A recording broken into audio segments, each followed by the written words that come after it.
I was attending a funeral earlier today, and there was something I was reflecting on when I was there. And there's a text in Ecclesiastes chapter 7 that says that it's better to go to the house of mourning than to the house of feasting, for that is the end of all men, and the living will lay it to heart. The idea that Solomon is writing about there is that as we go to the house of mourning, it causes us to reflect, right? The living will lay it to heart. And I was reflecting on something, man, that is what I would call the kindest thing that someone has ever done for me, one of the kindest things that someone has done for me. And I'll tell you why at the end, why it was one of the kindest things, why it had such an impact on me. But there's a question that comes to mind when you attend things like this, to say that, what do you think will happen when you die? What do you think will happen when you die? And in 7 Habits of Highly Effective People, Stephen Covey actually encourages imagining your funeral and all the important people in your life being there, and thinking about what you would want them to say at your funeral. And the idea is that the things that you would want them to say, right, your work friends, your family, your close associates, your spouse, your children, etc., the things that you would want them to say is actually informing you of what you actually want out of life, right? And that should be your ultimate vision. And it's almost asked the question to say that, having not done that, are you ready to die, right? Have you ever reflected enough on what you would want the end of your life to be described as? And if so, are you able to die a satisfying death, having fulfilled those things? And the thing that I was saying was one of the kindest things I didn't understand to me. When I turned 30, my loved ones planned a 30th surprise birthday for me. Now, people have birthday parties all the time. People have, all these things all the time. But I've never had a party just for me up until that point. And what was so significant for me about that day wasn't so much the theatrics, the decor, the amazing things that were on display or whatnot, but was more so there was a slot there where people got to share their reflections of their experiences with me. And it was a small group. I'm sure the people that were there were no more than about 30 people that were there, family, friends, loved ones. People I've worked with, just in ministry, some of them. And I will tell you that I was thoroughly blown away, first of all, by the fact that this happened, and the people that were there. And secondly, the fact that they said some of the things that they said. Now, I won't go into everything that was said, but the important thing is that what was shared was sincere and it was honest. And the biggest thing that I took away after that day was, having reflected on it, I felt like I got my roses before I died. There's that saying that says you should give people their roses before they pass away. And I remember genuinely feeling at the end of that day like I got my roses before I could pass away, And that if I were to pass away, I will at least know not only what my loved ones thought about me, but the fact that in their thoughts about me, that love was a primary factor. And I remember feeling at the end of the day to say, I could die now. Not that I want to die, I sincerely believe that I've got a lot to still live for. But that I no longer have a question as to, is my life worth something to someone?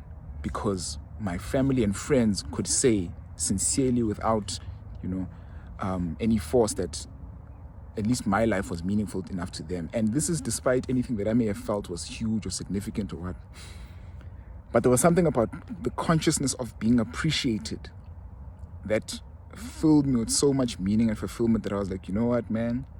If I were to die now, I don't think I'd die with any question marks, because at least I know what the people most closest to me felt and thought about me and my life, and the value that I hoped it added to them about me and my life, and the value that I hoped it added to them.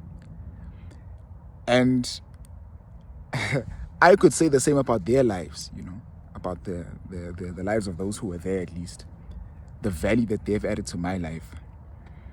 But the deep reflection that came with it was just the fact that there's a blessing in giving people their roses while they can still smell them, and it's a gift in that if you have, there's a line from a rap song I used to listen to years back, when I used to, listen to a lot of hip hop, that says, if you appreciate somebody, you should go ahead and tell them. Because some people don't get the roses while they can still smell them. And it's unfortunate to think about the fact that there are some people who might have lived, long lives. I'm talking 60, 70, 80, who will never hear the impact that their life has had on the world because they passed away without having heard the value that their life has brought. And obviously, as human beings, humility would dictate that you not go around seeking and asking people, by the way, how has my life been, to you? Has my life added any value to you, whatever? It's hard to solicit that without thinking that it won't be sincere, right? It's hard to ask people that type of question without expecting them to, not tell you the full truth, because it's solicited. There's a power with authentic appreciation when it's spontaneous and unsolicited. I think that's a powerful principle throughout life, that unsolicited appreciation is the most valuable. But more than that, it is just that an encouragement, firstly, to give the gift of the roses to people who deserve it while they can still smell them. Your parents, your loved ones, your children, your spouses, your friends, your colleagues. Because you don't understand the amount of meaning that actually gives to someone. To say that, man, my contribution is actually meaningful to someone. And there's something about that incentivizes continual giving of the contribution. That if you realize, man, my life is actually adding value, then you want to make sure that you give more of that. There's a quote I once read where someone is saying that laziness is an insult to the people who believe in you. Now, that won't move you if you don't think that there are people who believe in you. And so if you believe that there are people who believe in you, that quote will hit you hard, because you think, hey man, those people believe in me, and so I don't want to be lazy. Even if you might have a propensity to be lazy, you won't want to be because of the fact that they believe in you and you don't want to disappoint them. And it's to give each other the gift of the roses while they can still smell them. And the second is to say that, what do you want to be said about our lives or your life? Whatever you want to be said about your life at the end of it, if you reflect, say it's 60 years from now, 30 years from now, 20 years from now, when your life ends, what do you want to be said about your life? Or what do I want to be said about my life?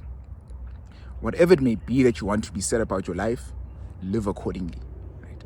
So if I wanted to be said that I was a loving man, I was a respectful man, I was a diligent man, I was a successful man, whatever, then daily, in the micro scale, I must live accordingly, so that my life is in tune to what kind of value would feel most fulfilling to me, and which I can die satisfied having fulfilled.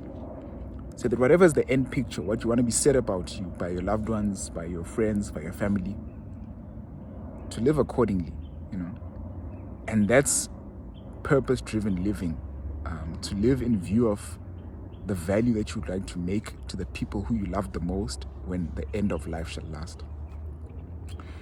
There's also a deep philosophical reason or deep spiritual reason why I would have also said that I was ready to die at that point, though I'm not looking to die. But it's also knowing that there is a merciful God who is forgiving enough and accepting enough and gracious enough to take a life which might not have been perfectly lived, and when that life is given to him, to grant it a satisfying ending. The end of a matter is better than the beginning, And Christ is such that he's able to make the end of one's life more meaningful than how it may have started or how it may have been.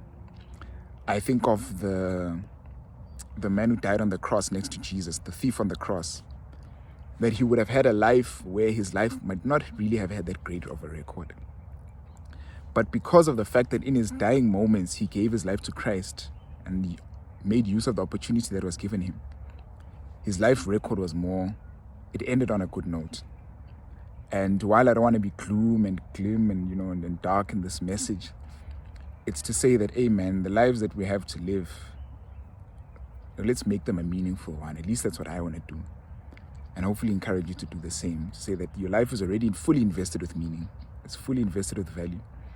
And yours just to express the value that God has already put in. Second is to give the gift that you can to others, to give the roses while they can still smell them. And encourage them to keep going because of the fact that their lives add value to yours. Wishing all the best and looking forward to catching each other on the other side. Much love.